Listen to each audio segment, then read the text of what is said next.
upright, very upright, compliance, and not conceited. So currently, this to be done or to be practiced by one who is skillful in beneficial practice, for those who wishes to attain enlightenment. So enlightenment is very peaceful or is very tranquil when one could attain enlightenment. So for those who understand the teaching well, when the Buddha taught, this should be done, this should be done by the one skillful in beneficial practices. For those who understand the teaching well, they know what the Buddha meant. But for those who have not yet understood the teaching, they may not understand what the Buddha meant. So the Buddha proceeds to explain the various virtuous conduct that should be developed before one begin to develop loving kindness. So this should be done by the one skillful in beneficial practices. So those who understand the teaching, then they know that what should be practiced to realize Nibbana. This practice refers to three kinds of training. Training in morality, then training in concentration, and training with wisdom. So these are the three kinds of training that should be taken by anyone who wishes to realize the peaceful state of Nibbana. So these three kinds of trainings are what I call beneficial practices. Is also these beneficial practices refer to these three kinds of trainings: training in morality, training in concentration, and training in wisdom. So in the teachings, whenever the Buddha taught that one should strive for one's welfare. One's welfare actually refers to the attainment of Magaphala knowledge, or path knowledge and fruitions knowledge, and final and attainment enlightenment. So your own welfare is in other words to attain path and fruition knowledge and enlightenment. This you should strive by yourself. So to take up these trainings, one must have the quality of Sakko, or Sakko is one who is able, or one has the capability. If one does not have this quality of Sakko, then it is difficult for one to go through these trainings. So even at the beginning of path, the observance of moral conduct also need this quality of Sakko. Then when one wants to cultivate the mind or train the mind, so the second training in moral conduct, training in wisdom, both are mental trainings. When one wants to take up mental training, one needs to put more effort. One must put forth more effort train the mind. So if one does not have this quality of Sako, then one may not be able to put forth enough effort. Sometimes even before one takes up the training, sometimes when sometimes before the one takes out the training, one may have the doubts, or thinking that this training is very difficult, or is tiring, and so on. So when one has this thoughts in the mind, then one may not be able to put forth effort in the practice. So one must have this quality of Sako, or there is always be diligence, or industrious in this what called beneficial practices. So these practices are beneficial. Is because when one could observe the moral conducts well, for example, when you could observe the 5 precepts well, then your deeds and speech are purified, and then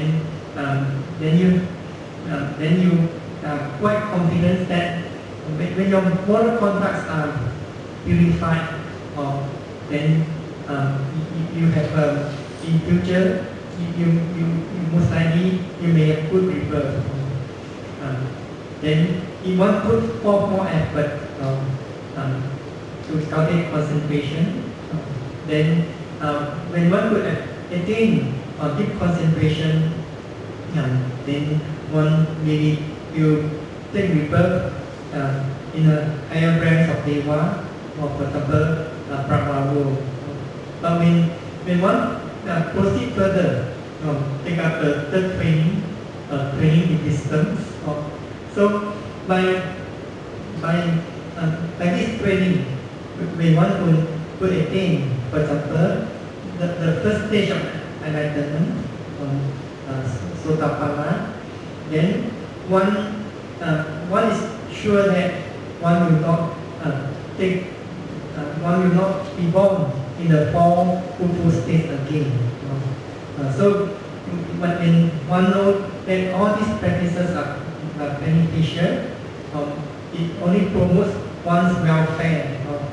That actually, when one take out these trainings, one is not only promoting one's own welfare, but it will lead to the welfare and happiness of others. So when one rightly understands that this practice or these practices are very beneficial, then definitely one will put forth effort to take out these 3 trainings. So one who is able, or Sako, so Sako also means one is willing to put forth mental effort. One is not lazy or dull. Sometimes when one is told that one may have to put forth a lot of mental effort or mental energy in certain work, or one may become worried about it. One may afraid that one may be does not have what called determination, or determination to practice. When one is told that one has to put a lot of mental effort. So Sako. Then the next one is upright and very upright. So one's conduct is not only upright, must be very upright. So in other words, this what I call moral conduct is a basic requirements to In other words, one must be truthful, showing himself or herself as he truly is or as she truly is. This is also important, especially when you learn meditation from the teachers. You have to be truthful in your practice. Sometimes some meditators may not truthful or honest in the practice. But they report to their teachers. They exaggerate their effort or their experience. They are not truthful in their experience. So in other words, meditators must be endowed with this what called 5 factors of striving. It's also important that meditators must be endowed with these 5 factors of striving, or in Pali is known as Paramiyanga. The first is a faith in the Buddha, or confidence in the Buddha. When one has firm faith or confidence, they want to put forth effort in the practice. Then the second factor, health. Health is also important. But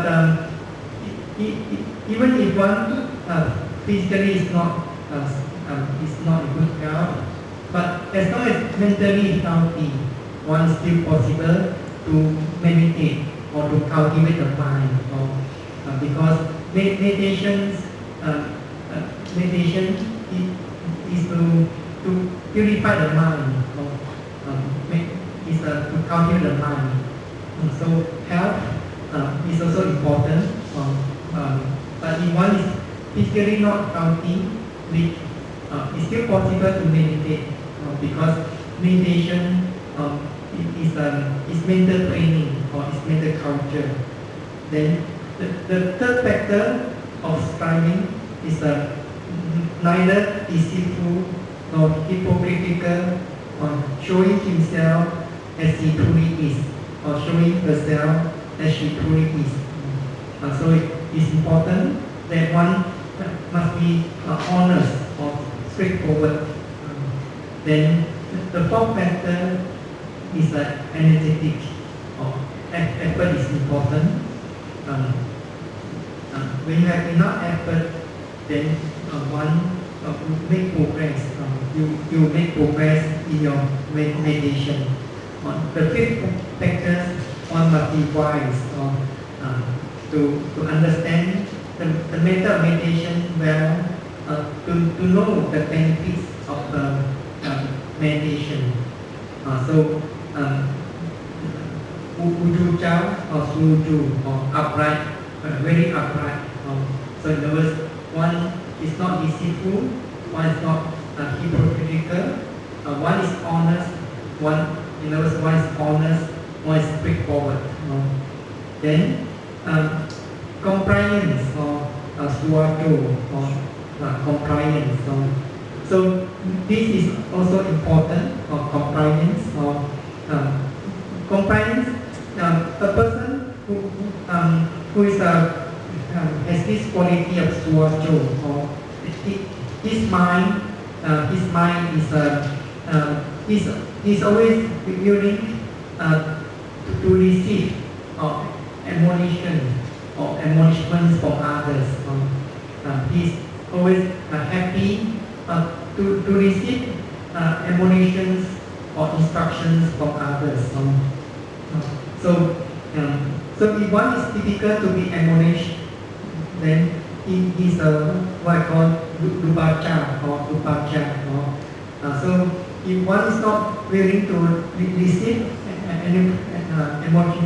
admonishments from others, then it's difficult for that person to practice the Dharma, or it is difficult for that person to attain any spatial dharma. So, uh, for example, if a person doesn't have this quality of suajo, so when someone told him or her that he had done something wrong, he had committed an offense and so on. So then others may give advice to him or her. So instead of happily accepting or receiving his admonishments or advice, or he may be answering, did you see it, or did you hear about it, who told you about it, or sometimes he may remain silent or without paying any attention. Or sometimes he may even think that others are harassing him or her when others give him the advice. So the text says, such person, it's difficult to bring such person to the right path. So that's why this quality of suajo is very important. In the text, it gives example that Rahula is the best example of those who have this quality. According to the story, this every morning, Rahula, I believe you know Rahula, he is a son of the Buddha.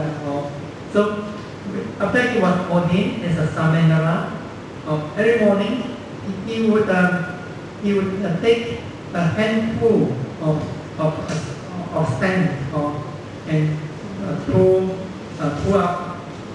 it up, and then he made a wish that today may I receive from my teachers as much instructions or counsel as this rays of sun.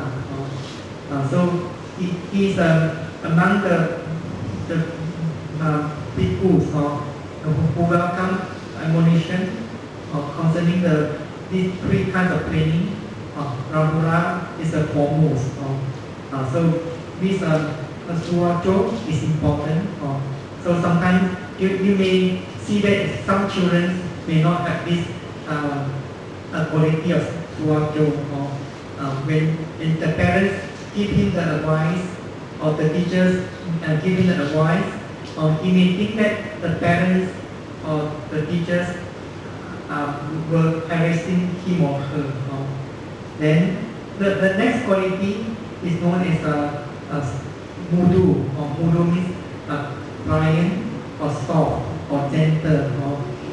So only when your mind is soft or pliant or gentle, then it's possible that to develop the mind or to cultivate the mind. So just the text give an example, just like a piece of gold, a piece of gold when it's not yet refined will not be able to be shaped into ornaments like a golden and so on. Similarly, those who are not soft, or sometimes we call rigid or stubborn, so will not be pliant to practice metta or loving kindness. So when one mind is rigid or one is stubborn, then it's difficult to arouse this feeling of loving kindness.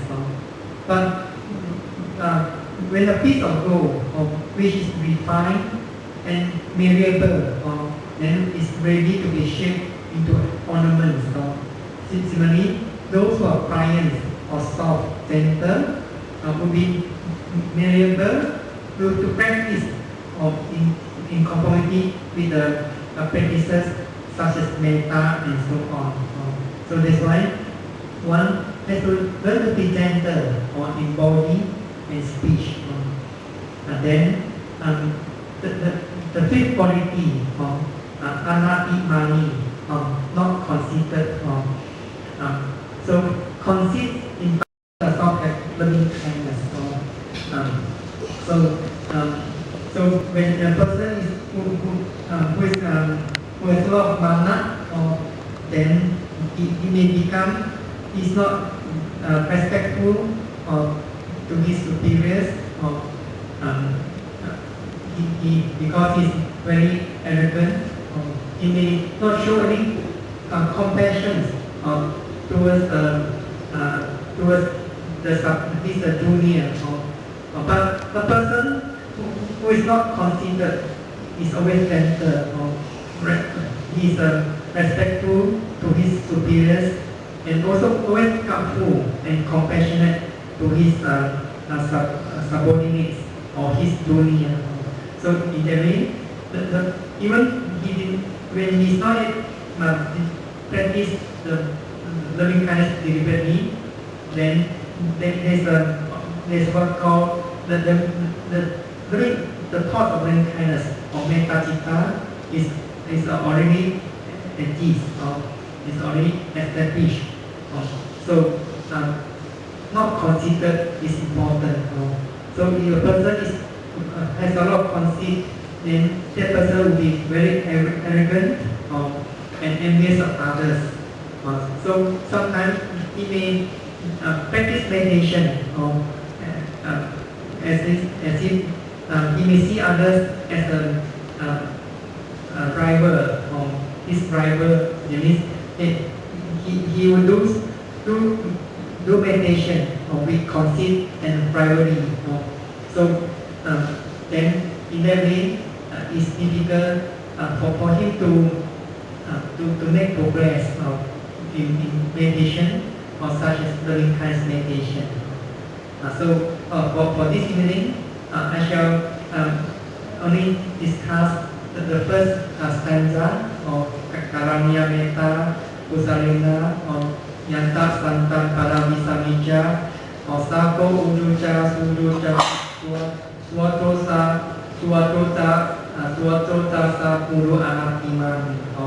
So this to be done by the one skillful in beneficial practices who wishes to attain penetrative realization of peaceful nirvana, is to be able, upright, very upright, compliant, not conceited. So if anyone desires to make progress in loving kindness meditation, they must be endowed with these 5 qualities. So in fact, they are all together about 15 qualities or virtuous conduct that should be developed by the loving kindness meditators in order to make progress in loving kindness and attain concentration, and finally insight knowledge that lead to enlightenment. So now we shall begin our practice this evening. So for those who are for those who are new, if you want, I may explain to you outside the meditation hall. For those who are new to this meditation,